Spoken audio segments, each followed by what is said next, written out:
In July 1979, two teenagers, Edward Hope Smith and Alfred Evans, went missing from Atlanta, Georgia. The parents, the entire city was nervous. There was a lot of pressure on the Atlanta Police Department to solve the case. 1 week later, the bodies of the two teenagers were discovered. Both had been murdered. Their killings would set in motion one of the biggest unsolved series of murders in U.S. history. It just went on, and it seemed that nobody could figure out how to find who the killer was. Over the next 2 years, around 29 children and young adults were kidnapped and murdered. They became known as the Atlanta Child Murders. It was an extraordinary time in Atlanta. As the eyes of the world watched on, investigators came to believe that one lone killer could be responsible. This person's living amongst you. You have no idea who it is, and you don't know who's next. Forensic evidence would link just one suspect to the Atlanta child murders, and Wayne Williams was soon exposed as one of the world's most evil killers.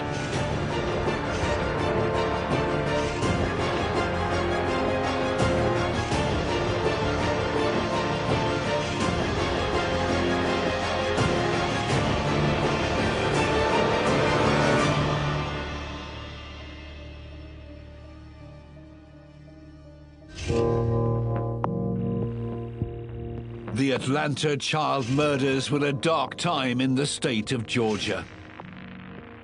These were baffling killings and disappearances where children would simply disappear. They were happening about every 10 days at the time. It was horrible. I mean, the whole city was on fire.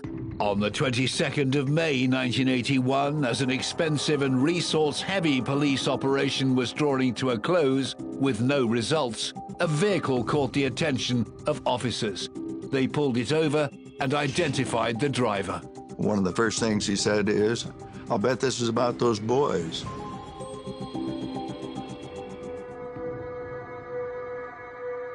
This killer's story begins on May the 27th, 1958, in Atlanta, Georgia. The area where he lived was a middle-class neighborhood, predominantly black residents, a modest house. They doted on Wayne. They were both school teachers. As a child, Wayne Williams' dreams were well supported by his parents. They bought him everything he could want. They started a little radio station for him in the house, only broadcast a couple blocks. So they indulged him very, very much and told everybody he was just their wonder child.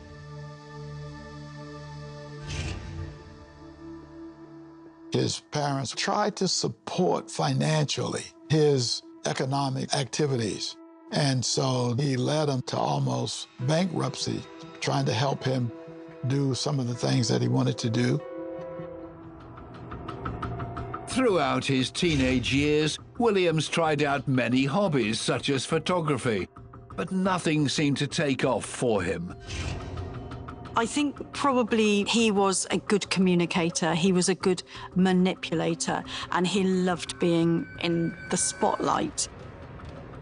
Wayne Williams had all kinds of ideas in terms of making money, but he was never able to catch on from an economic standpoint. At 18 years old, Wayne Williams was still living in the family home with his parents.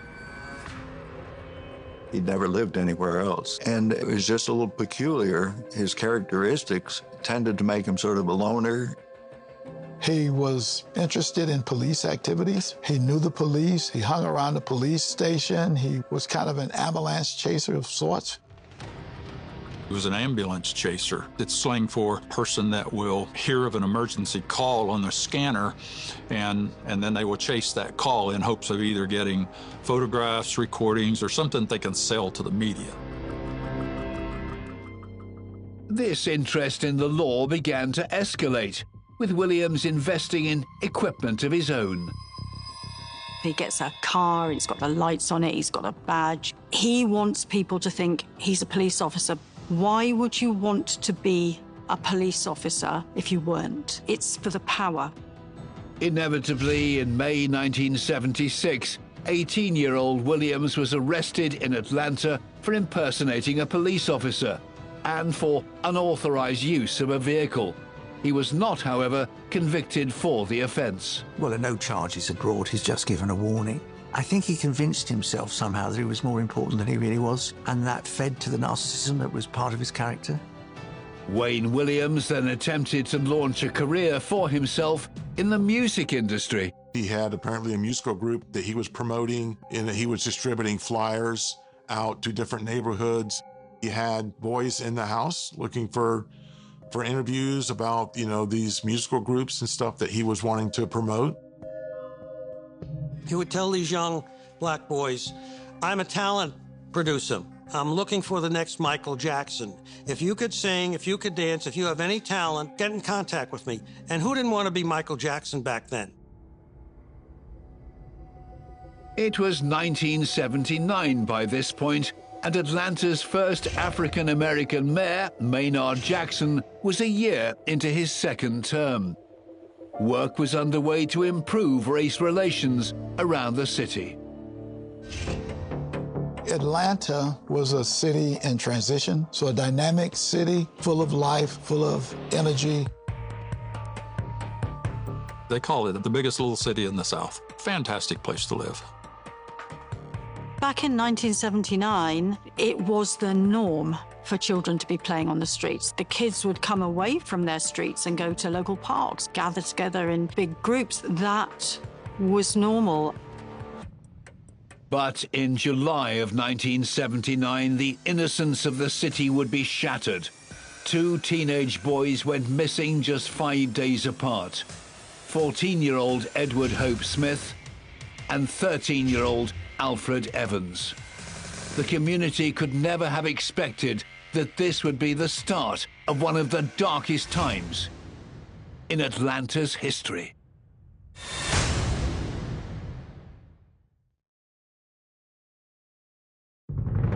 On the 28th of July 1979, 3 days after he was last seen, 13-year-old Alfred Evans' body was discovered face down in a wooded area of Atlanta, Georgia. While they were conducting the crime scene with Evans, then they came across Edward Hope Smith's body. Smith was shot in the back with a .22 caliber bullet that entered into the back of his body. And in the case of Evans, he was in strangulation. They were found in the same relative proximity to each other. The community was in shock. 2 local children had been murdered, and there was nothing to explain why this had happened. In that area, at that time, young black boys, they would have been particularly vulnerable in so many ways. We didn't have tracking devices really then, and mobile phones. Then, on the 21st of October 1979, less than 3 months after Alfred and Edward were discovered, 9-year-old Yusuf Bell went to the store for a neighbor, but never made it home.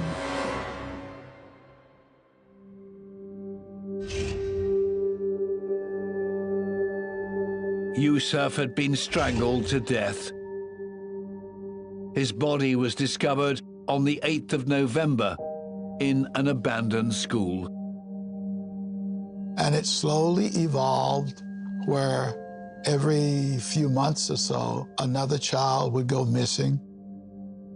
Many of them, they would be found oftentimes laid out along a roadside and posed in various different ways. But investigators were at a loss as to who was behind these murders.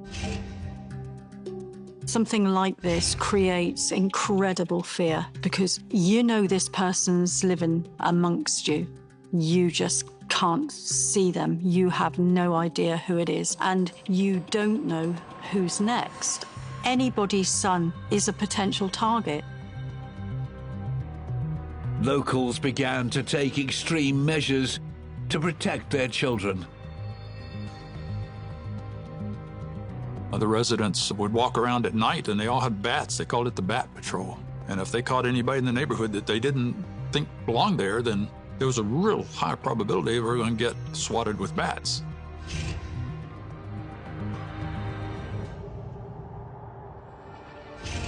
I think there's a racial pressure as well. The communities were thinking and saying, you're not giving us the attention because we're black, and they were probably right. By the summer of 1980, 12 children had gone missing. But officials were still unsure if this was the work of just one killer. So it was presumed these were all just individual murders or disappearances that were taking place and probably not connected. The mothers of many of these children thought that the police were not doing enough, so they formed an organization. They began pressing the police to investigate more, claiming, that these cases weren't being investigated, and they wanted to know what happened to their children. I was kind of following it in the paper, and it finally burst into the headlines when one of the mothers of one of the missing children, her name is Camille Bell, her son was Yusuf, finally gave a newspaper interview, and she basically yelled at the cops, hey, you've got a serial killer out here. You guys have not connected the dots yet.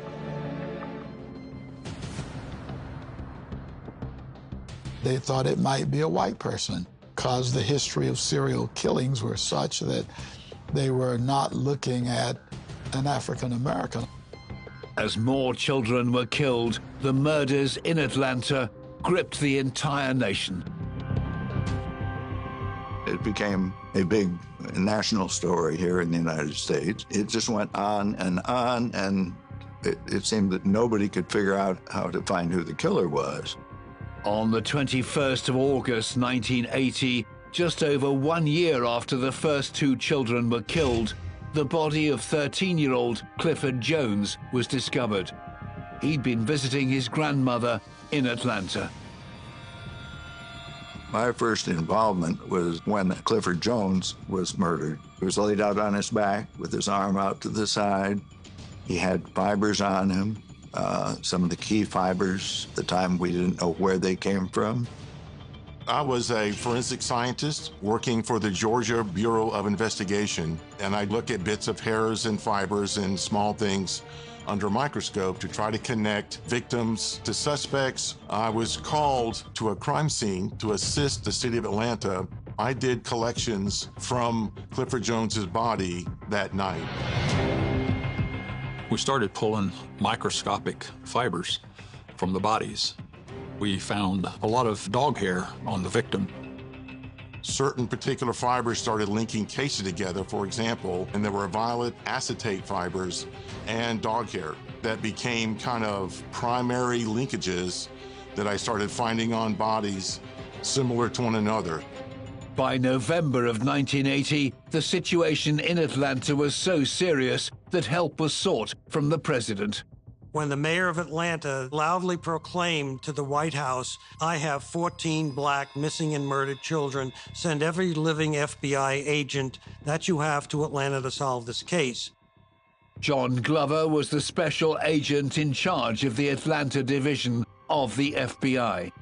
The mayor would call me periodically and ask for FBI agents to be specifically assigned to the case. So he didn't give up. He contacted the White House, he contacted the Department of Justice, and he continued to try to get the FBI to become more involved in the case.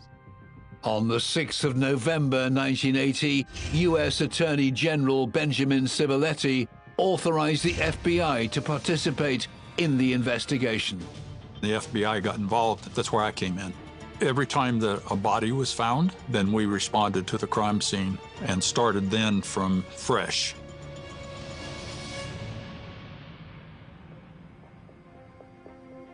I had to make sure that we communicated factually what was going on in the case and reporting it from an FBI perspective to the FBI headquarters, to the White House. But even with the FBI as part of the task force, the cases were still no closer to being solved.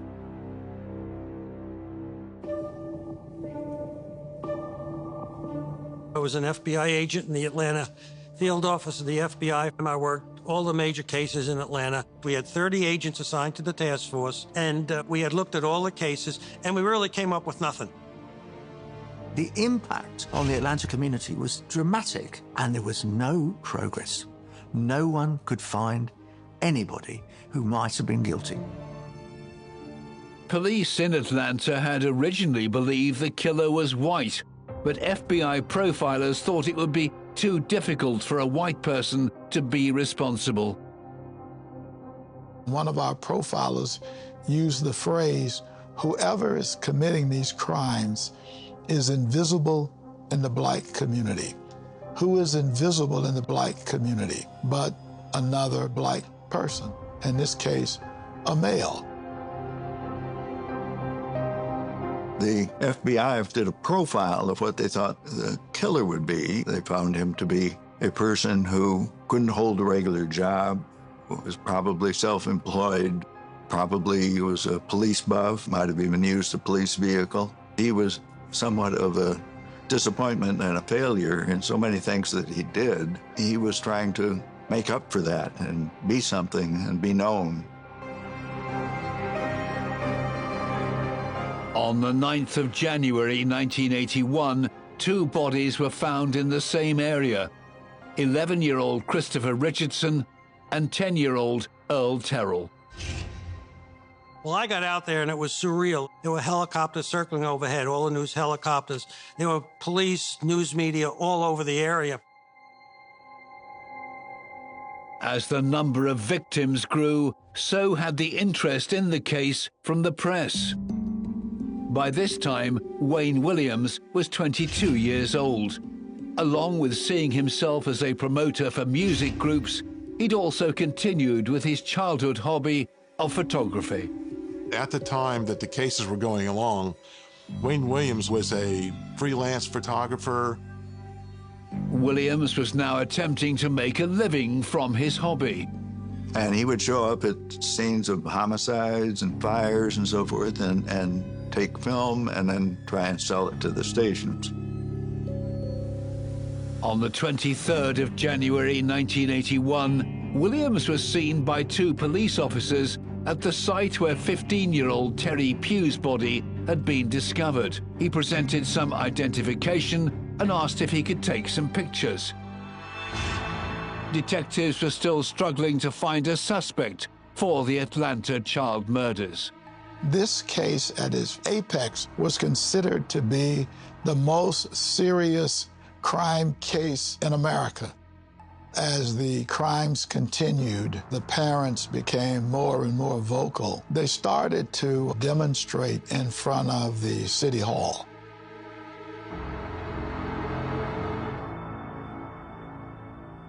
In the background, Larry Peterson was still collecting fibers from the crime scenes in the hope of finding enough connections to identify the killer forensically. The cases were happening in like a 10 to 12 day sequence. Another crime scene, another autopsy, another series of collections to do to compare back to all the older cases. It was an all hands on deck process. The press eventually found out about the forensic line of inquiry and published an article about it. In February of 1981, there was an article in the newspaper about the laboratory linking cases together using fibers. We saw that as being a negative. We involved in the case were upset with that information that had got out. The news leak about the fibers could have jeopardized the entire investigation. It was likely the killer now knew what type of evidence the police were looking at. The Atlanta child murderer remained undiscovered and could now make a better plan for hiding his tracks, leaving more children at risk of murder.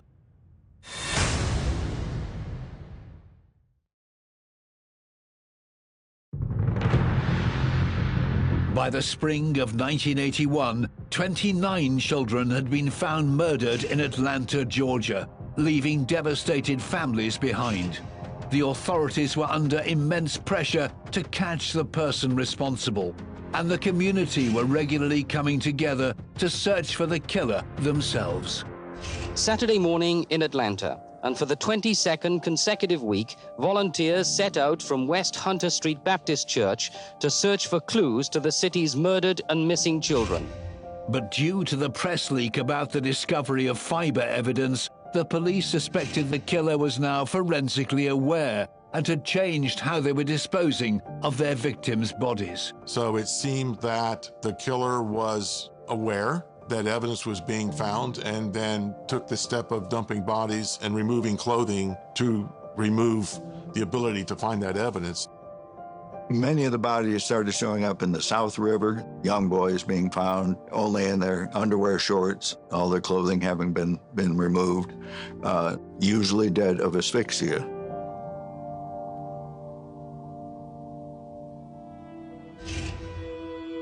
On the 27th of April 1981, the body of 21-year-old Jimmy Ray Payne was discovered by two boys fishing.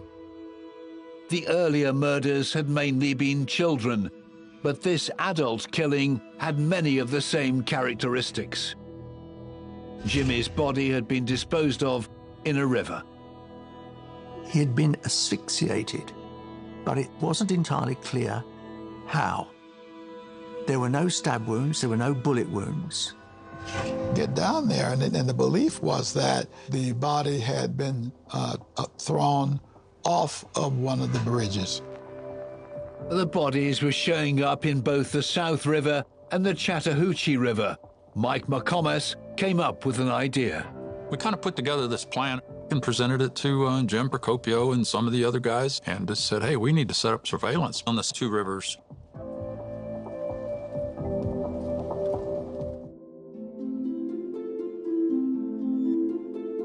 Mike McComas came to me with an idea, and they said, what if we start watching the bridges? I told them so. I says, you know how many bridges there are in the Atlanta area? I said, there are hundreds. How do you know we're going to get the right one? The team decided to monitor a limited number of bridges based on the likelihood that a body might be thrown from there. The number of officers needed to pull off an operation like this would be huge. It was a tremendous manpower eater. To cover the bridges, it took 140 people, and that's at least 4 on a bridge, sundown to sunup, 7 days a week. Jim Procopio had given the team a maximum 4 weeks to run their bridge surveillance, starting on the 26th of April, 1981. As the end of the 4 weeks approached, the costly operation had yielded no results. We were told that Friday morning it was over as far as the surveillance goes. We hadn't gotten anything, and we're burning astronomical numbers as far as the logistics go. On the evening of May 21st and early morning hours of May 22nd, it was the last night of the bridge surveillance. That's when an incident took place. At around 3 a.m., with one surveillance team stationed at the James Jackson Parkway Bridge, investigators finally got the break they'd been waiting for. One of the officers on the riverbank heard something splash into the river and saw a car on the bridge. Police on the road pulled the vehicle over. The guy identifies himself as Wayne Williams. And I said, hey, do you mind getting in the car with me so we can sit and talk a minute? First words out of his mouth, this is about those missing and murdered children.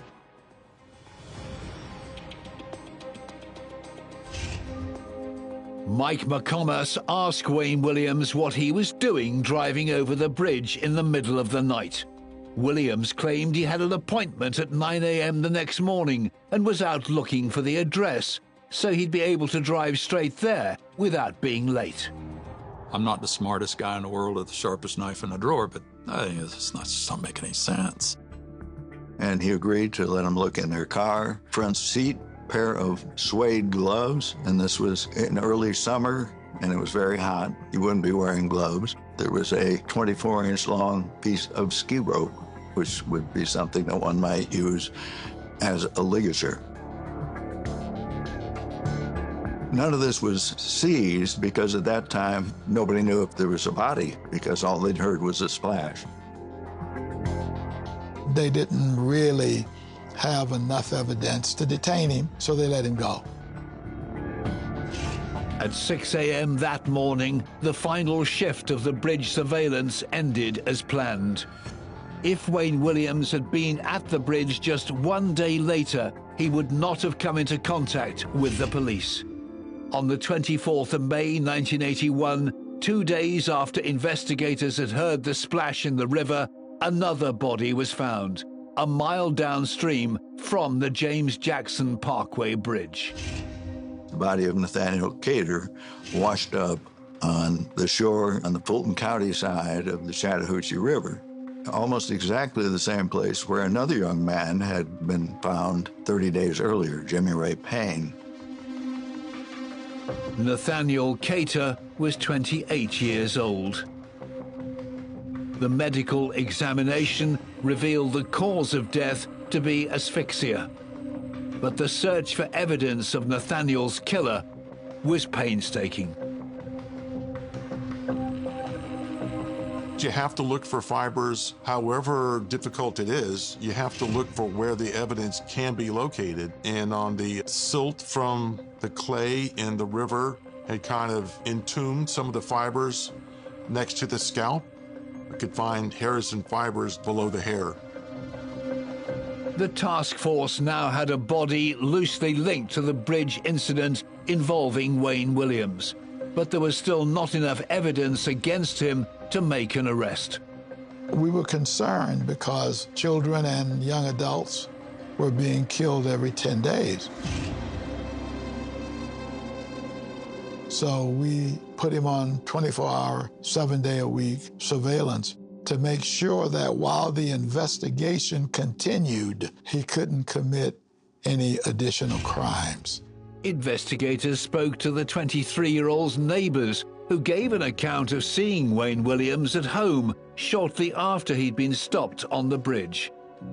He went home, and according to some neighbors, he began loading up things in boxes, and there was a fire in the barbecue pit in the backyard of the home.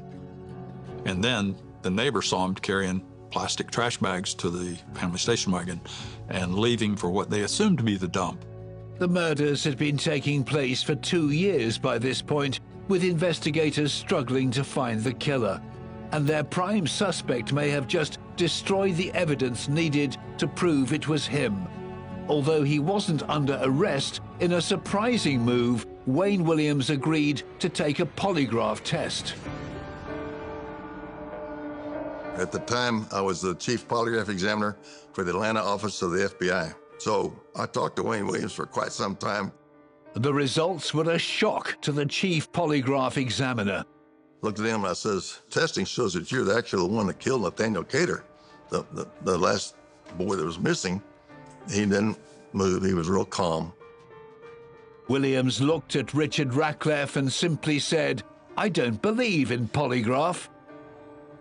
They didn't arrest him that night. The district attorney declined to authorize a warrant. Wayne Williams was allowed to leave. And then when he walked outside, he looked at me and he says, "You're very good. You really know what you're doing."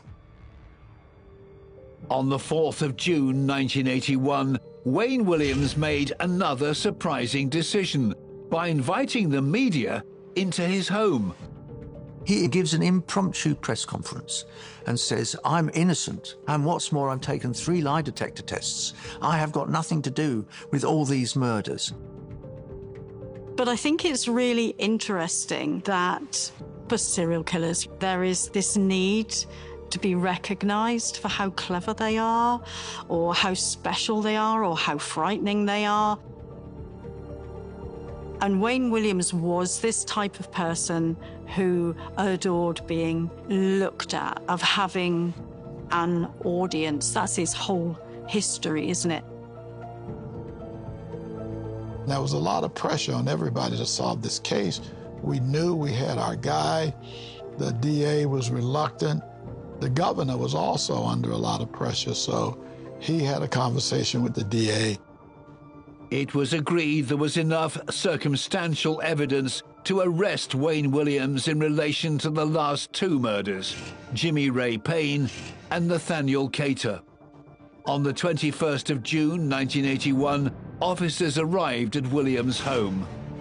First time I laid eyes on Wayne Williams when they brought him into the office after they arrested him, and I said, "Get him the hell out of here. That's not the killer. Look at him. He's about 5'6", not very imposing, wore horn-rimmed glasses, not your average serial killer."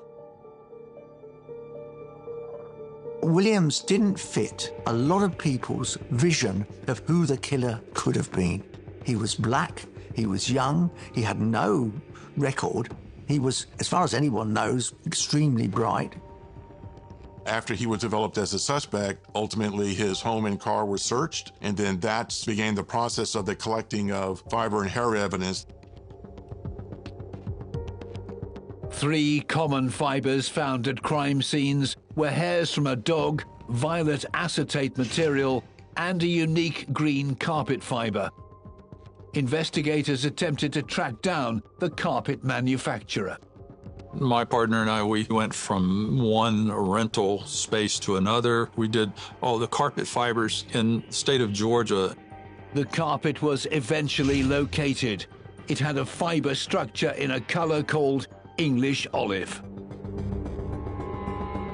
Wayne Williams' home had several rooms of this green carpeting that turned out to be an exact match to the English olive carpeting. And we were able to have a receipt from Wayne Williams' dad where he purchased one of those, and this was unique. And the carpet wasn't the only forensic breakthrough from the house search. There was a bedspread that had a violet and green pattern, and they had a family dog that was a German Shepherd. I was never at a scene that even had those 3 elements together. They removed those samples of evidence, returned those to the lab, and was able to confirm that the hairs and the fibers that they had been finding on a number of the victims were consistent with the fibers and hairs in Williams' home and in his environment.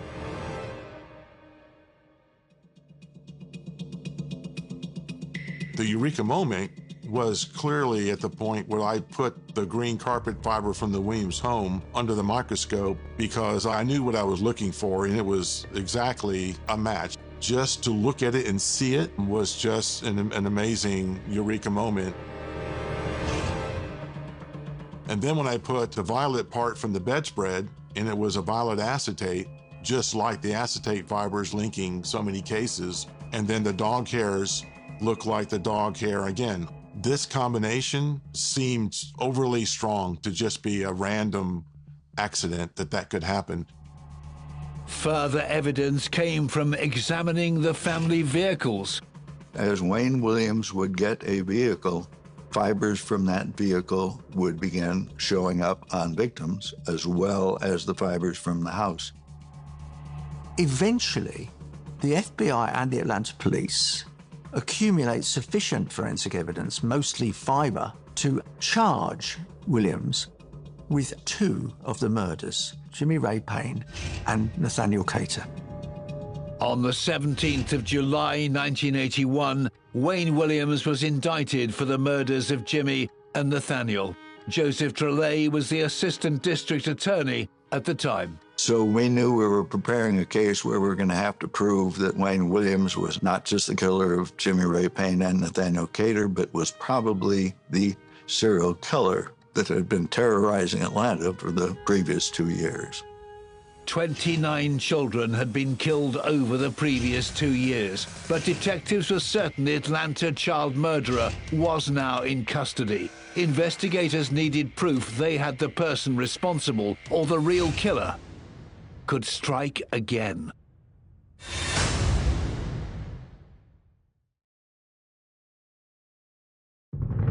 By late 1981, the district attorney knew they had enough evidence for the murders of Jimmy Ray Payne and Nathaniel Cater to prosecute 23-year-old Wayne Williams. The state also introduced evidence of 10 of the child murders in an attempt to show the consistencies between them all. We knew we had 2 solid cases. They were able to present evidence from 10 other victims so that the jury would know that Wayne Williams was indeed the child murderer, even though he was only being charged with 2 homicides. The trial started on the 6th of January 1982 in Fulton County. The first time I met Wayne Williams, was seeing him in court. He's very cocky. You could call him a con man. Wayne Williams decided to take the stand, and the jury started to see a violent streak in him and began to see a different Wayne Williams. He finally blew up on cross-examination. Was when they kept confronting him with how illogical his explanation was of why he crossed the James Jackson Parkway Bridge. Witnesses were called to testify that they had seen Wayne Williams with some of the victims before their deaths. There was several that had seen him with Jimmy Ray Payne.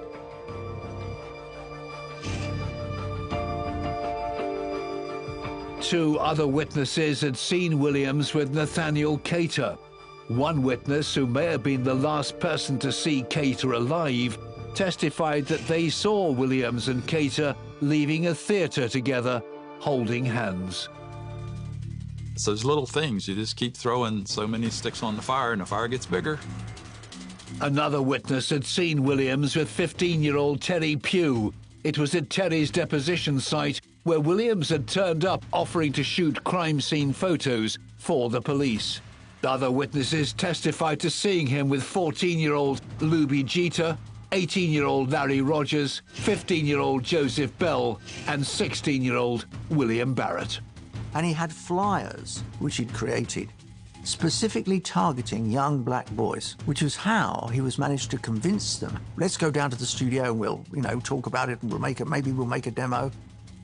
He was there to make them the next, as he said, the next Jackson 5.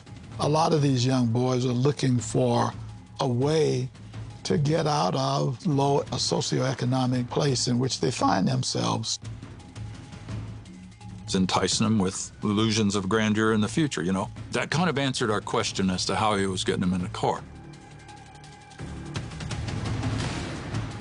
That's why he got away with it so long. Nobody noticed him.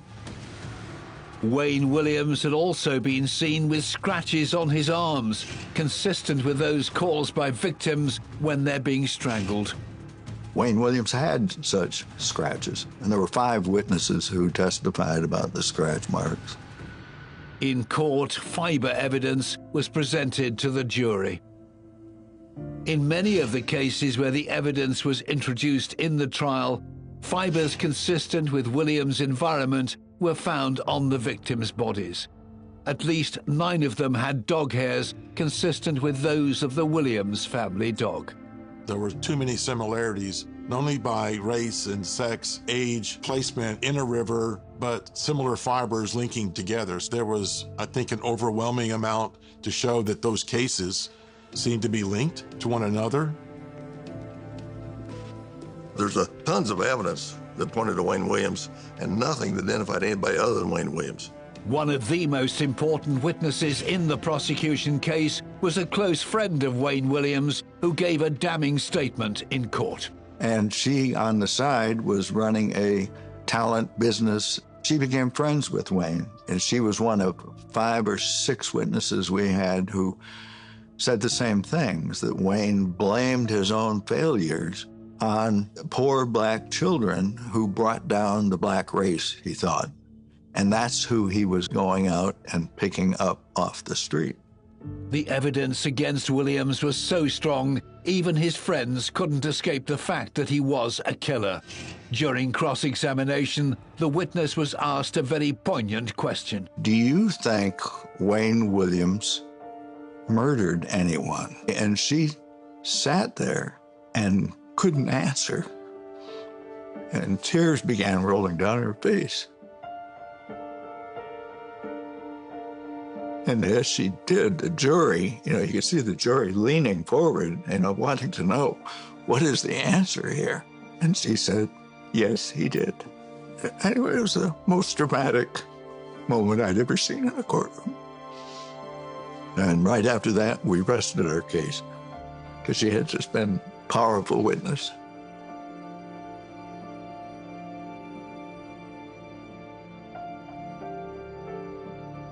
After a 7-week trial that captivated Atlanta, the jury went out to deliberate.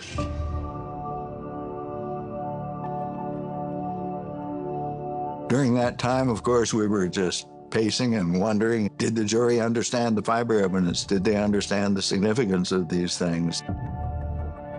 12 victims had been presented to the jury, and Wayne Williams had been on trial for the final 2 murders. On the 27th of February 1982, the jury returned their verdict. Jury took only 11 hours, very short time, found him guilty on both counts. He was found guilty of 2 counts of murder, and he was sentenced to 2 life sentences to run consecutive to each other. The verdict confirmed that Williams had killed Jimmy Ray Payne and Nathaniel Cater. Although it's never been proven in court, many believe that Wayne Williams is the Atlanta child murderer who eluded investigators for so long. Oh, I felt great. Well, they put an end to this nightmare. It was the worst time in the history of modern Atlanta. There is no worse time period where you lose 25 young children to a serial killer. When you weighed all the evidence, all the facts, there was no question that it was this guy. We were pleased the jury confirmed our belief, even though there were skeptics, and there still are skeptics. But I'm convinced that Wayne Williams is the Atlanta child murders and that he's guilty of the 2 crimes that he's committed and others that we believe he did, but there was just not enough evidence to present those cases to a jury.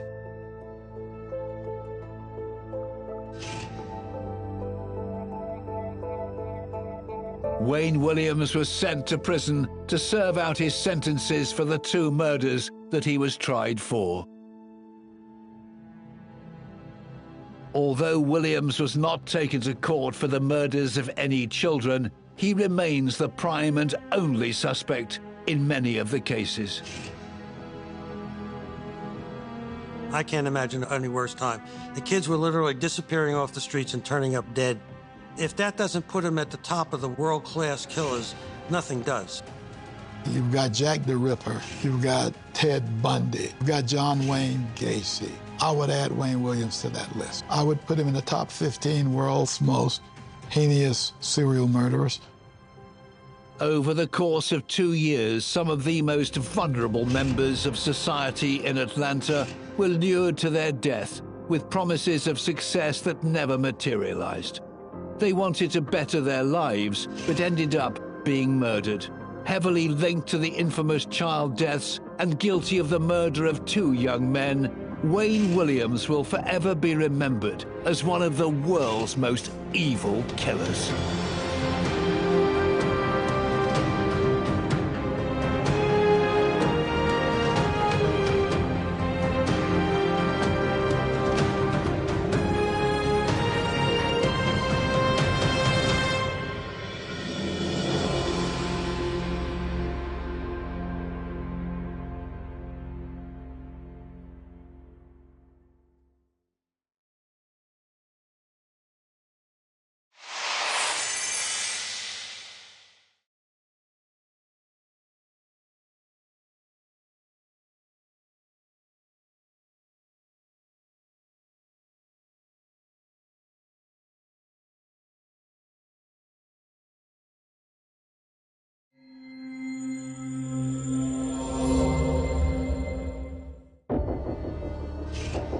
In July 2009, 53-year-old Gloria Marmolejo disappeared from her home in El Paso, Texas.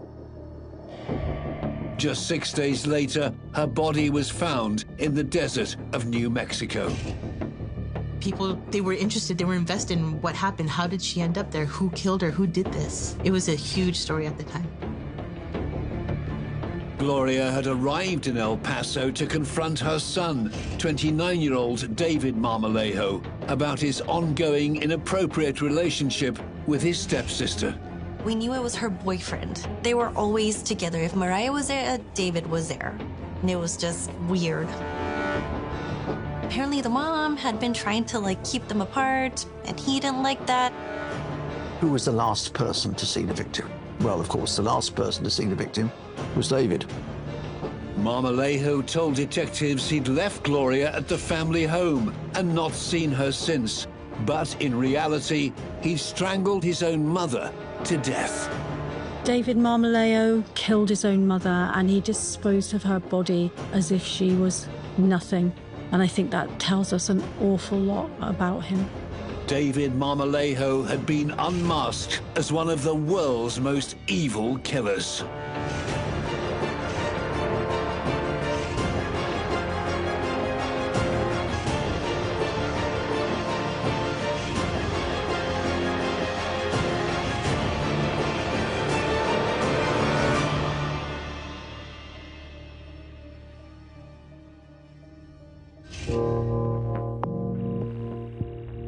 It was a case that tore a family apart when 29-year-old ironworker David Marmolejo was arrested for the murder of his own mother, Gloria.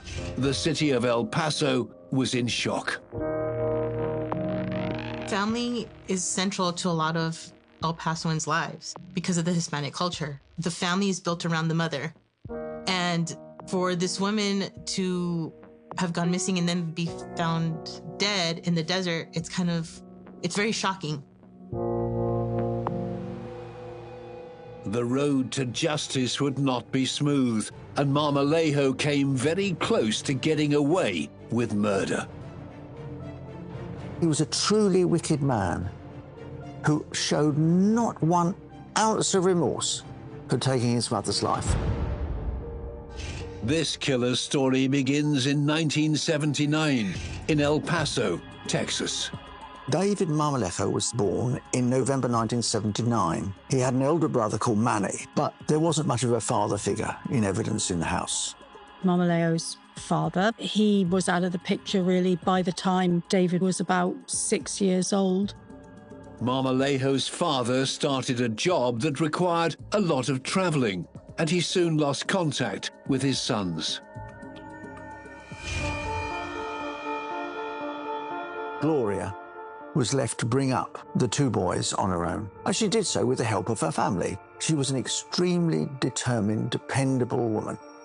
Gloria Marmolejo seemed to be a really well-loved mum. She was dedicated to her children, and nobody really seems to have a bad word to say about her. David Marmolejo was described as having been a good child, although not as academic as his older brother, Manny. His elder brother was more scholarly, more concentrated on his career. And David was rather more flirtatious than that. He had a lot of girlfriends, apparently, even when he was very young. He was good-looking as he grew, with something of a roving eye as a young teenager. He was a very charismatic guy, always out with the ladies. At the age of 16, Marmolejo started a relationship with a school friend called Laura, whom he later went on to marry. They would eventually move in with his mother, Gloria, who helped raise her grandchildren. They have 4 children together. He almost leaps from puberty to marriage and to being a father. There's no period of growing experience. It's bang, from one to the other. By 2002, 22-year-old Marmolejo had found a career as an iron worker, a job that required him to travel to a number of different states. The young family moved over 400 miles away from El Paso to Phoenix, Arizona.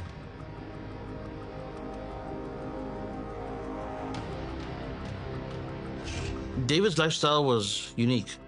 He had a family, he had kids with his wife, but he was always a party time kind of guy. He was always out and about. The couple's relationship faltered in Phoenix, and before long, they were on the verge of divorce. At some point in this period, in 2005 into 2006, David's wife Laura decides that she's going to go back to El Paso to live with David's mother, Gloria, in the house. Although his wife and children had left him, David Marmolejo stayed in Phoenix. He'd reconnected with his father, who also lived in the city. So you have David with his father in Phoenix. You have Laura and the children in El Paso with David's mother. David's father, by this point, had married another woman who happened to have 2 children herself. Marmolejo's new stepmother had a teenage son and a younger daughter named Mariah. David and Mariah met when Mariah was 11 years old. And according to Mariah, she was infatuated with him. And he was a fully grown 22-year-old man. She would probably have felt, this is my brother, this is somebody I can trust. There's a power dynamic there. And I think it's a power dynamic that Marmolejo exploited. Over a number of years, David Marmolejo started to form an unhealthy bond with his young stepsister. Over the course of them knowing each other, their relationship developed into a romantic one. That was not accepted by his family because they thought it was wrong that he was dating his stepsister and that she was so young. When David's 25 and his stepsister is 14, they begin a sexual relationship. Indeed, she becomes pregnant, gives birth to the child, which they put up for adoption. The drama with Mariah wasn't the only issue Marmolejo was facing. In March 2006, police in Arizona arrested the 26-year-old in response to claims that he'd raped and robbed 4 sex workers at gunpoint. He would go out and pick up prostitutes. And during the course of their interaction together, he would begin assaulting them and violently beating them. He robbed them and would leave them just beaten. When police searched Marmolejo's father's house, they discovered a firearm matching the one the victims described as being involved in the robberies. You look into a gun, you have a gun pointed at you. The message is you could die. He wants people to be scared. He wants them to be under his control, and he wants them to do as he says. Marmolejo denied these allegations, but admitted that he did use the services of sex workers. One of the reasons, sadly, that sex workers are often attacked is because they have no particular roots in the community. They can simply disappear, and indeed often do. They move from city to city, trade in wherever they happen to be. The case against David Marmolejo was dropped when police could no longer trace the victims. Investigators had no idea that the man they just had to let go would go on to commit an even more heinous crime. David Marmolejo would soon have a taste for murder.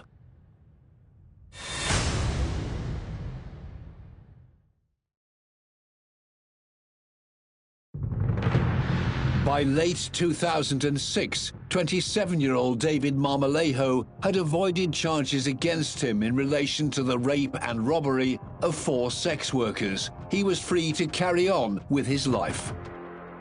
Perhaps in response to the complications in Phoenix, David decides to go and work in Hawaii, and he gets another girlfriend. She then gets pregnant with what will be his 5th child. But even though Marmolejo had started afresh with a new family in Kula on the Hawaiian island of Maui, there was a part of his old life that he couldn't let go of. When David was in Hawaii and had a relationship with another woman, at one point brought in Mariah to live with them. Which rather unnerves the woman with whom he's just had another child. She finds it, I think the only real word is creepy. She finds it difficult. What's this about? He clearly has some kind of hold over Mariah, but he's not giving her anything. He's not committing to her in any way. While living in Hawaii, Marmolejo suffered an injury that would change his life forever. When he was in Hawaii, he had a motorcycle accident, and they had to cut his leg off from the knee down. Marmolejo's mother, Gloria, immediately flew to her son's bedside, where she persuaded him to move back in with her in El Paso while he recuperated. David's ex-wife, Laura, and the children have gone. They've moved out long since. It's basically Gloria and David. David Marmolejo was fitted with a prosthetic leg and gradually became less reliant on his mother for support. So, in the spring of 2009, Gloria took the opportunity to stay with her eldest son, Manny, in Phoenix. While Gloria was away from home, Mariah, now aged 19, moved back to El Paso. She started working in a restaurant and made friends with her co-workers, one of whom was Reina Guzman.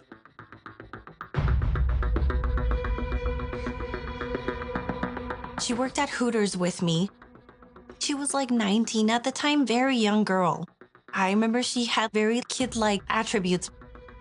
Marmolejo would pick up Mariah at the end of her shift. We knew it was her boyfriend. They were always together. If Mariah was there, David was there. No matter what. Like, Mariah was never by herself, or vice versa. We all thought it was a little weird that he looked way older than her and the way she acted, and it was just weird. While staying with Manny in Phoenix, Gloria had warned Marmolejo and strictly forbade him from moving Mariah into her El Paso home. Gloria knew about the bond between Mariah and David, and she was not happy about it at all. She gave him an ultimatum and said it had to stop. It didn't stop. He kept seeing Mariah behind everyone's back. He was never going to stop.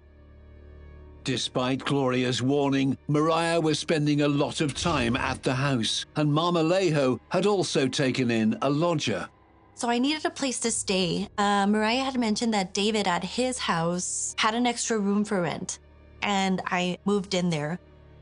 To my knowledge, she was living there, and that's the only reason I accepted to live there. It's just me and David. You know, you can have the whole upstairs by yourself. Oh, great. Sounds good. Unbeknown to Marmolejo, Mariah, or even Reina, Gloria was hatching a plan back in Phoenix. She was suspicious that Mariah was staying in the house. She had told her son, I'm going to drive back to El Paso and see if I could catch her and surprise them. On the 25th of July 2009, Gloria traveled back to El Paso to try and catch her son and Mariah out. She warns everybody not to tell David that she's going to drive to El Paso. She wants to see inside the house without him knowing in advance that she's coming. The house is filthy. There's rubbish everywhere. It's not at all well kept. After calling her mother, Gloria eventually made a telephone call to Marmolejo. She calls him and says, hey, my bedroom door's locked. Can you come open it? Where are you at? Are you close by? And he was kind of surprised she was here. At that point, David and Mariah have gone to the movies with friends. There was to be a cookout later, which David and Mariah were going on to. So at some point, David leaves the movie theater and drives back to the house. Gloria had told some of her family members that she was coming back to El Paso that night, and that was the last anyone had ever heard of her. The following day, Gloria's eldest son, Manny, still hadn't heard from his mother since she'd arrived in El Paso.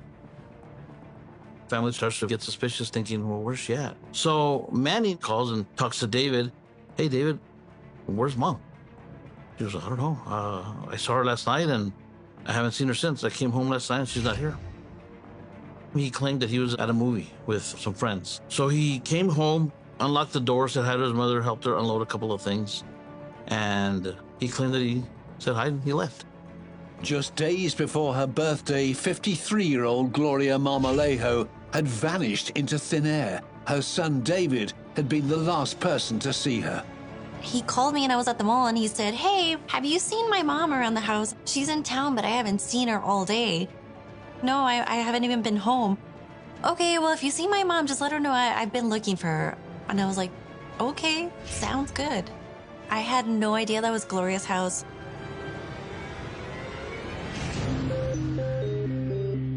Gloria's eldest son, Manny, traveled over 350 miles from Phoenix to help with the search for his mother. Manny and his wife decide to drive the next day, the Tuesday, the 28th of July. They'll drive to El Paso. When they get there, of course, they confront David. What's happened? I've no idea. I let her into the bedroom and that was the end of it. And besides, her car's not here. She must have taken off. So a day goes by, they're worried, and we find out that Manny decides to file a police report with El Paso police, and reports her missing. Gloria's disappearance soon made headlines across the city. I was the courts reporter for the El Paso Times. At the time, Gloria, she seemed to have a lot of friends, a large family, a lot of concern around her disappearance. She wasn't the type of person who would just disappear without a trace. And her family was very concerned. They were going around, they were contacting all the media, they were passing out pamphlets, they were doing searches, looking for this woman. They're crying, David's crying, hey, look, help us, you know. They give a really emotional speech asking the community to help find Miss Marmolejo. Manny had mentioned to Detective Sanchez that Gloria often went walking along a trail near a local school. The detective was handling the case at the time. So I tell him, you know what, maybe she went for a walk and maybe had a heart attack or got ill or something. You know, just check that box and see what happens and then come over here. Sure enough, 15 minutes later, he calls back and says, hey, Ray, I found the car by the track. And I peeked inside and I could see a purse and her cell phone. That's not normal. It wasn't until they found her car where my boyfriend's like, something's missing. You need to be careful. Something's wrong. That's the first instant. I was like, oh my God, this is weird and scary. Next thing I know, the house got closed off and I had zero access to all my stuff. They were looking for her because they hadn't found her yet. With no signs of a struggle at the family home and no obvious suspects in Gloria's disappearance, detectives decided to question her family. The classic formula in any inquiry: who was the last person to see the victim? Well, of course, the last person to see the victim was David. We spoke to David, and David started telling us that he hadn't seen his mom since that Saturday. Told us that he opened the door for her bedroom and then he left. Marmolejo told detectives he returned to the movie theater straight afterwards, but then changed his story to instead say he'd gone straight to the cookout. The inconsistencies in his statements rang alarm bells with the seasoned investigators. The next morning we have a meeting and we're kind of feeling all the same things. Did you guys believe David's story? No, we just didn't feel it. You know, sometimes as a detective, when you speak to a lot of people all the time, you kind of develop a sense of how to judge people. And just the way he was acting, the way he was telling us his story of how they interacted that evening, it just didn't feel right. Detective Sanchez requested the cellular data from both David and Gloria Marmolejo's phones. That Friday, we come into the office and the phone records that I had requested from the phone company had come in. But before Detective Sanchez could start to analyze the data, on the 31st of July, 6 days since Gloria Marmolejo's disappearance, there was a shocking discovery in neighboring New Mexico. Somebody walking their dog, walking around the desert, they had found a body of a woman. The police had sent out a news release that they found a body in the desert near El Paso in Santa Teresa, New Mexico. And right away, a lot of people were concerned that it was Gloria, that they had found Gloria in the desert. She had surgery a few years ago, so she's got some scars. That's how we were able to identify that, yes, it was Miss Marmolejo.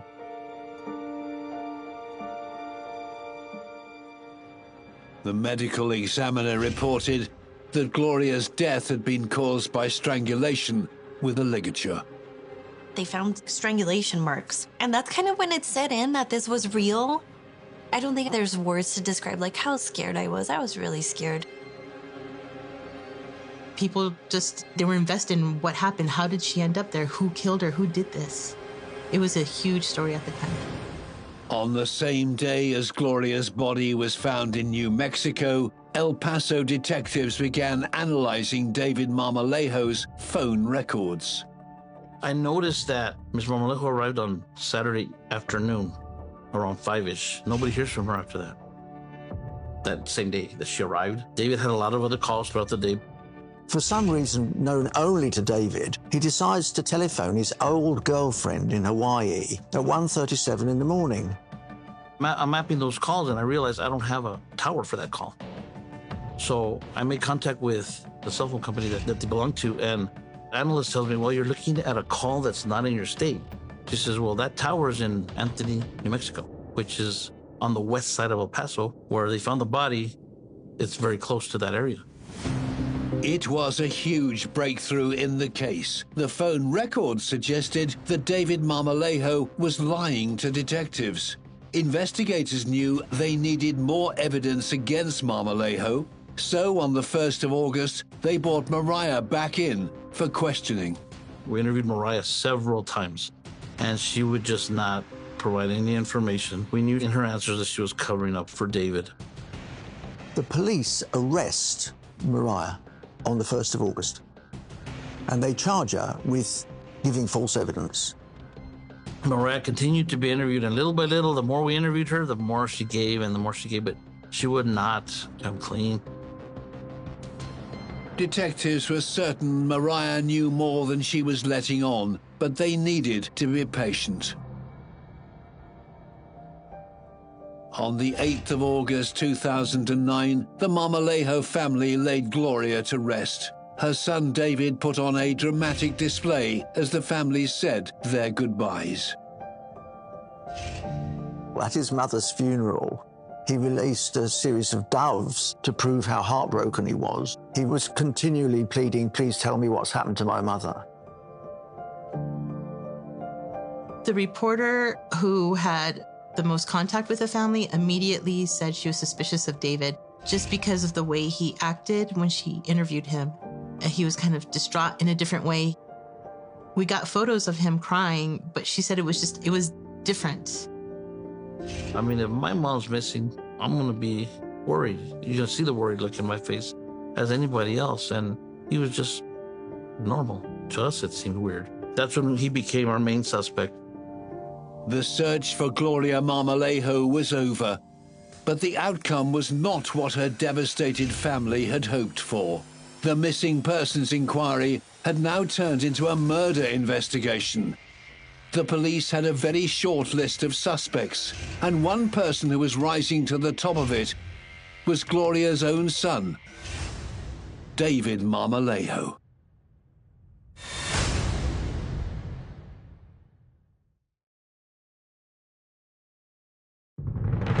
In mid-August 2009, El Paso detectives were hunting for the killer of 54-year-old Gloria Marmolejo. CCTV from the day she'd arrived back in Texas after visiting her son Manny in Phoenix gave investigators a vital clue. We started backtracking, and one of the detectives found video at one of the stores. And she's wearing the same thing in the video that she's wearing when we found her in the desert. And if she had come here, spent the night, gone to sleep, she would have changed clothes. Gloria's son, David Marmolejo, was maintaining his story that he went to a cookout with his stepsister and girlfriend Mariah after briefly returning home to unlock the door for Gloria on the night she disappeared. But Marmolejo's phone records suggested otherwise. All the interviews I've done with David to this time, he never mentioned he was at the west side. That Saturday night, he said he spent it going to the house and spent it in the northeast part of town. Further analysis of Marmolejo's phone records showed that after he'd made a number of calls to Mariah the night after he'd been back to the house to meet Gloria. The more we analyzed the phone, that night of 25th to the 26th, in the morning, there was a lot of phone activity between him and Mariah. Like several minutes calling each other. We're talking like 5 in the morning. Despite his claims to the contrary, Marmolejo's phone records had placed him close to the scene where Gloria's body had been discovered. Investigators were trying to get Mariah to confess to everything she knew about what had happened on the night of Gloria's murder. One of the interviews, she did say that David was very nervous and was telling her that he did what he had to do, but wouldn't tell her what he did. To get to the truth and prove that David Marmolejo was responsible for killing his mother, police attempted to make a plea deal with Mariah in exchange for further information. The prosecutors made a deal with her that if she testified against David and spoke truthfully about what she knew, then she would not be charged with any crimes in connection with Gloria's murder. After that, we were able to convince her to come clean, and she says, okay, you know what, David knows I'm here. I'm going to tell you everything. Mariah started to tell detectives her version of what had happened to Gloria after David Marmolejo had confronted her at the family home. David had a blazing row with Gloria, an absolutely blazing row. When she told him that he needed to leave the house if he was going to continue the relationship with her, I think he just snapped. There was a confrontation between David and his mom. They somehow ended up in the bathroom.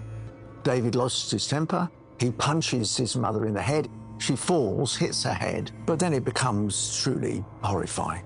David takes his belt off, puts it round his mother's neck, puts his foot on her back, she's face down on the floor, and pulls the belt tight and tighter still, until he strangles her.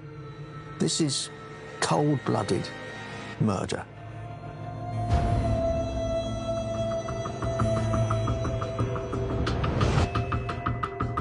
Mariah confessed to detectives that she'd known the true story behind Gloria's demise for weeks.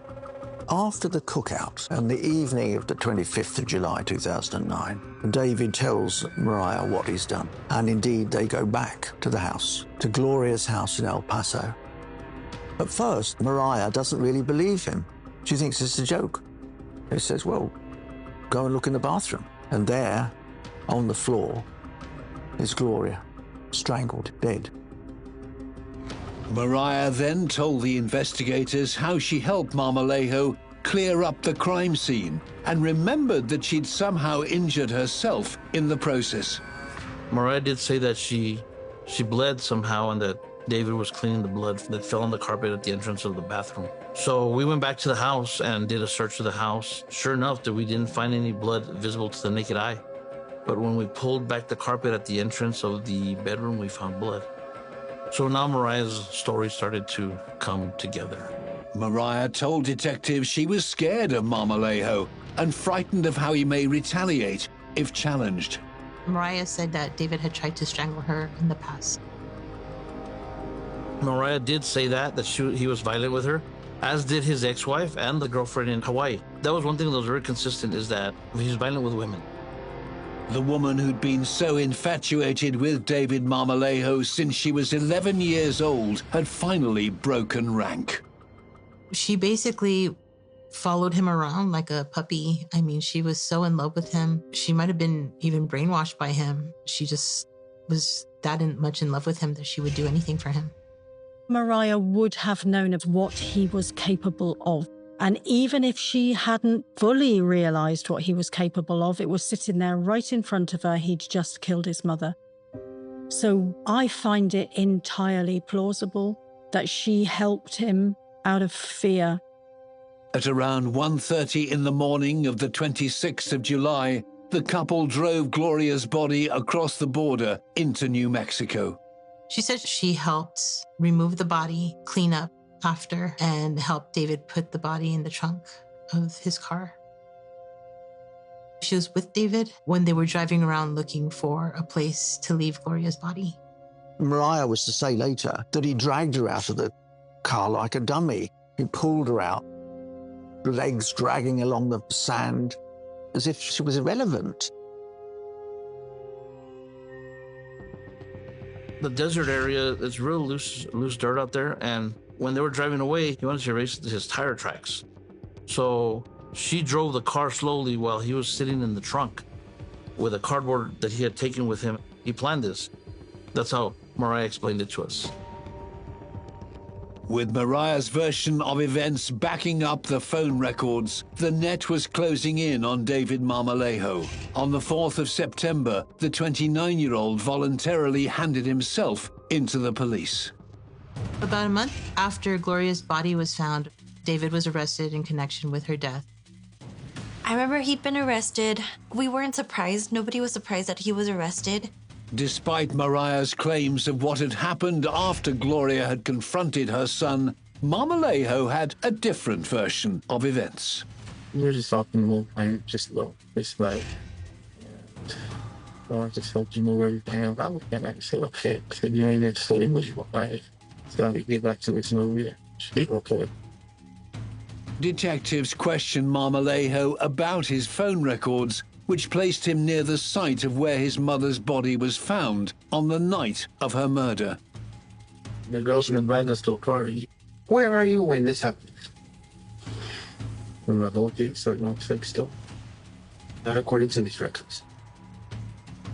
We've got mountains in between the northeast and east side and west side of El Paso, so there's no way that the signals are gonna go to that side. It's gonna hit on the closest tower. We made him on that one phone call. That's how we placed him at the scene. A series of calls between Marmolejo and Mariah were made in the early hours of the 26th of July, which, according to Mariah's confession, was just after they disposed of Gloria's body. But Marmolejo had no recollection of this. Both our phones were plugged in, and the only thing that is she rolled over. The 5:35 in the morning call that you placed to Mariah is 1 minute and 25 seconds. So you're saying that she rolled over on your phone and then answered her phone? At 5:42 in the morning, there's another call from your phone to her phone. And this one here is 3 minutes and 7 seconds. Is she rolling? I mean, what's going on here? Is she like tumbling on the floor? I think so. No, sir. What's going on here, David? Explain that one. I can't explain it. He never actually admitted to killing his mom. He claimed that he had nothing to do with it, that he was falsely charged, but everything just points in his direction, including Mariah's statement. And the decision was made to get a warrant and charge him officially with the murder of his mom. All of the signs pointed to David Marmolejo being responsible for killing his own mother in cold blood. But his fate lay in the hands of his stepsister-cum-partner, Mariah. And when she took the stand at Marmolejo's upcoming trial, there was a real chance that Mariah would crack under the pressure.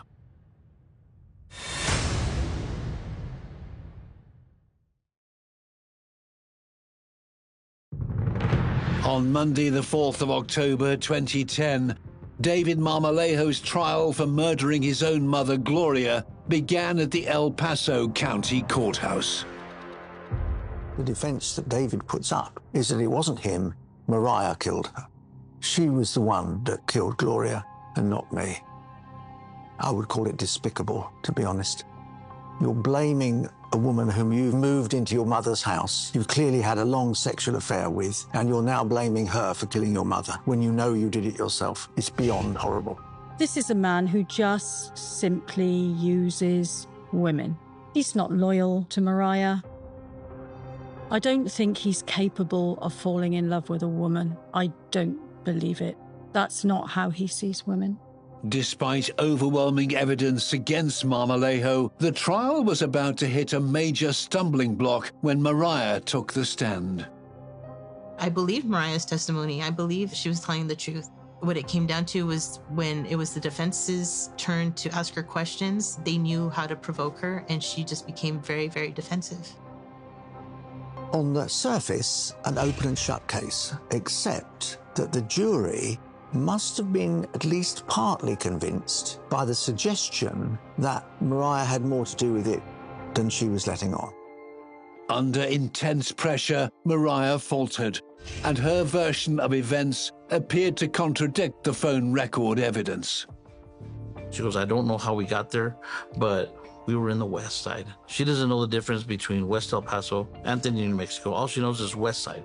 We're thinking that that's what confused the jury. Not necessarily that he wasn't guilty, but how did we place him at the scene? And I think that was the big part of it. After less than 2 weeks, the jury retired to consider their verdict. David Marmolejo's trial was in jeopardy of collapsing. We ended up with what's called a hung jury, where not all of them feeling that he was guilty, because I guess they didn't feel we had proved enough. After 2 days, they still couldn't reach a verdict. And in the end, the judge had no alternative but to render it a mistrial.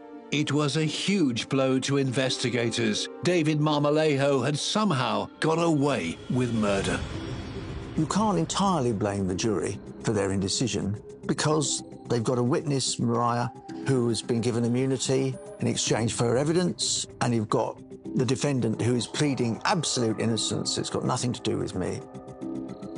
I didn't talk to any of the jurors, but from what I understand, the jury just didn't like Mariah and her testimony. They believed that she had more to do with the murder, that she should have been also charged with Gloria's murder. Mariah's former work colleague, Raina Guzman, who testified during the trial, was completely stunned. And I just thought, oh, it's over. And it's like, oh, it was deemed a mistrial. And I just thought, okay, well, what happens now? I was just a vulnerable kid, and I didn't feel like I could go back home. And so that scared me a lot. This guy might get away with it, and he probably knows where to find us. A dangerous and potentially deadly man had avoided being found guilty in his trial. As per Texas law, prosecutors were given a second chance to present their evidence and convince a jury to lock David Marmolejo away once and for all. Another trial has to be held. But this time they decide to move what is known as the jurisdiction, and they take the trial out of El Paso to San Antonio, and it begins in March 2011. Same everything. The same evidence was presented, the same witnesses and everything of that nature. I have to see him again. I have to do this all over. And I remember just crying and just being like, why isn't this over, you know? Because I was so scared of him. I really was. During the second trial, David was a little bit more confident, I think, since he knew that the first trial, he pretty much had in his favor. So I think he was a little bit more cocky that, you know, he was going to be found not guilty this time. David mounts the same defense. Mariah did it. But the young assistant district attorney at the second trial in San Antonio says it's got nothing to do with Mariah. They changed the way they explained the explanation of the cell towers. They did a better job, I guess this time for the jury, to where they could understand it. This time around, there would be no miscarriage of justice. After less than a week of hearing the evidence against David Marmolejo, the jury was sent out to consider their verdict. Your mother confronted you about what she thought was an inappropriate relationship with this young girl, and you lost your temper, and it cost Gloria her life. That's the reality. Now, that argument convinced the jury in San Antonio. And on the 15th of March, 2011, the jury took less than 2 hours to convict David of Gloria's killing. He was a smart guy. I think he thought, I'm going to get away with it. Dump the body on the west side, erase the tire tracks, and just lie to the police, not knowing that we're a little smarter than him. David Marmolejo killed his own mother, and he disposed of her body as if she was nothing. And I think that tells us an awful lot about him. Most people would not hurt their mothers. A lot of people, that is the most important person in their life. That is the person who's been there, who's nurtured them, who's loved them, who's looked after them. On the 16th of March 2011, the jury sentenced David Marmolejo for the murder of his mother, Gloria.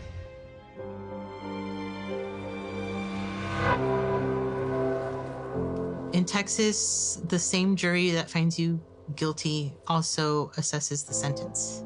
So that's when we heard from a couple of Gloria's friends and some of the family members who described their loss. It was very powerful. You can see how much pain her son and her brother had gone through at her loss.